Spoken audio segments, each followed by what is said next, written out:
Prendre du recul, c'est un mot, une expression qu'on entend assez souvent, mais finalement, elle traduit quoi? Elle traduit quelle manière de faire, quelle posture interne dans nos vies?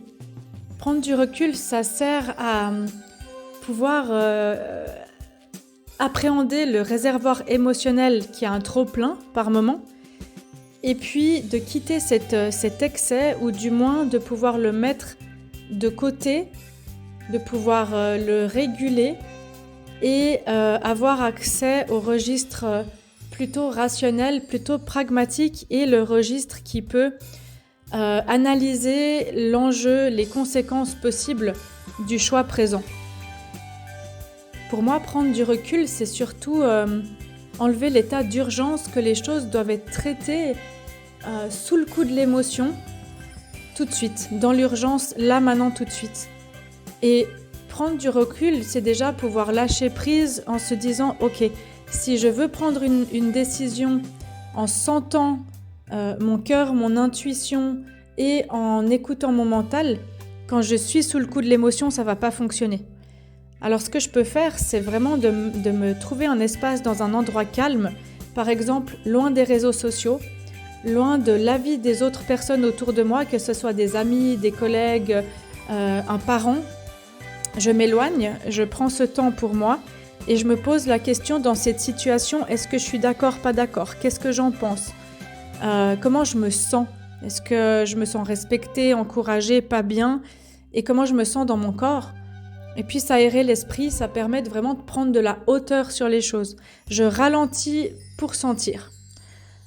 Ensuite, je continue à aller de l'avant, même si je reporte un petit peu mes décisions, parce que parfois, quand on est dans la réaction, on prend des décisions dans l'urgence.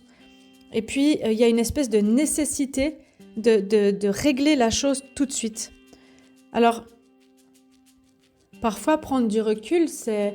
Dans une situation, j'ai l'impression d'avoir raison ou d'avoir la solution, et j'essaye d'expliquer à l'autre personne, de lui faire voir un autre point de vue, et la personne ne veut rien entendre. Moi, peut-être que je fais ça pour me sentir compétente ou compétent, et j'argumente, je décortique, mais finalement, je peux aussi lâcher prise. Lâcher prise de ne pas me rendre indispensable et juste de ne pas me fatiguer dans des situations où j'ai pas à me fatiguer. Prendre du recul dans n'importe quelle situation, c'est d'imaginer que vous pouvez vous voir comme une petite caméra qui vous regarderait vous-même depuis le haut de la pièce. Vous vous regardez faire au niveau non-verbal, qu'est-ce que vous envoyez comme message aux autres, qu'est-ce que vous pouvez lâcher. Au niveau du corps, de vos tensions, vous vous voyez faire dans l'interaction ou dans la situation de haut. C'est comme si vous vous regardiez derrière un écran et vous vous regardez faire. Et ça permet de prendre du recul. C'est-à-dire que par exemple, dans une relation, quand on a tout le temps des conflits ou qu'on se tait ou qu'on n'ose pas affronter les choses, on peut regarder la situation sous un autre angle et se regarder soi-même sous un autre angle. Ça nous permet vraiment de tirer des conclusions, de dire « Ok, je me regarde, je me vois faire, je me regarde avec hauteur. Comment je pourrais faire différemment ? Sur quoi je pourrais lâcher prise dans cette situation pour me sentir mieux ?» Ça revient à relativiser. Apprendre à relativiser, c'est prendre du recul face aux anxiétés, face au stress, et puis face à toute situation qui est stressante en soi, parce que vraiment finalement c'est la charge émotionnelle que moi je vais associer à la situation, mon prisme, mon angle de vue mental qui va rendre la situation angoissante. Mais j'entretiens des pensées négatives là autour. Et si je prends du recul, je vais plutôt m'axer sur prendre le temps d'entretenir une pensée positive et de mettre l'accent sur toutes les solutions qui existent, sur les solutions, les alternatives, les chemins de traverse, plutôt que de mettre le focus sur le problème ou la chose qui fait peur, ou la chose qui dérange. Quand je fais de l'anxiété anticipatoire, c'est quand mon cerveau part dans le futur pour faire tout l'algorithme de tout ce qui est possible et inimaginable qui pourrait se passer dans le pire des mondes. Et quand mon cerveau fait ça, finalement, j'attends les événements plutôt que de les vivre pleinement tels qu'ils se présentent dans le présent. Et du coup, je vis pas mon pouvoir d'action dans le présent.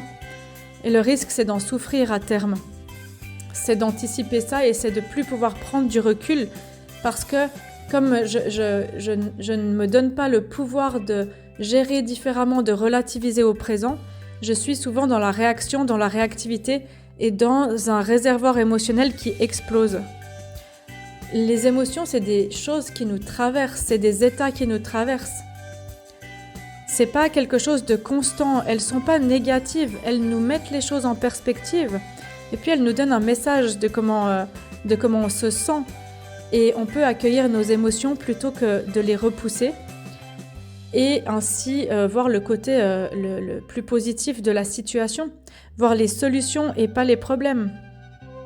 Et utiliser la phrase « et si ». Et s'il y avait une solution, elle serait. Et faire une petite liste. Ça m'aide à m'ancrer dans l'état présent, en fait, dans le moment présent de la vie. Et puis, quelque chose qui peut vous aider encore à relativiser, à prendre du recul, c'est d'écrire. C'est d'écrire, par exemple, dans une colonne à gauche, vous mettez tous les problèmes et dans une colonne à droite, vous mettez toutes les solutions qui existent. Et ça vous aide vraiment à décortiquer, à prendre le temps de moins réagir sur le vif et puis de pouvoir ventiler et souffler un petit peu, mettre de la légèreté là-dedans. Et prendre du recul, c'est aussi avoir une pensée en méta, c'est-à-dire s'élever encore un plan et dire, plutôt que de juste avoir peur, c'est de se dire « Ok, qu'est-ce que ma peur vient me dire de moi ?» Plutôt que d'être angoissé, c'est de se dire « Ok, j'ai une angoisse, qu'est-ce qu'elle est en train de me raconter comme histoire ?» Et ça, c'est prendre du recul, on peut le faire sur plusieurs plans de notre être, chacun à sa manière, chacune à sa manière. D'aller méditer, d'aller faire des respirations en pleine conscience, de faire des listes, de se voir depuis l'extérieur.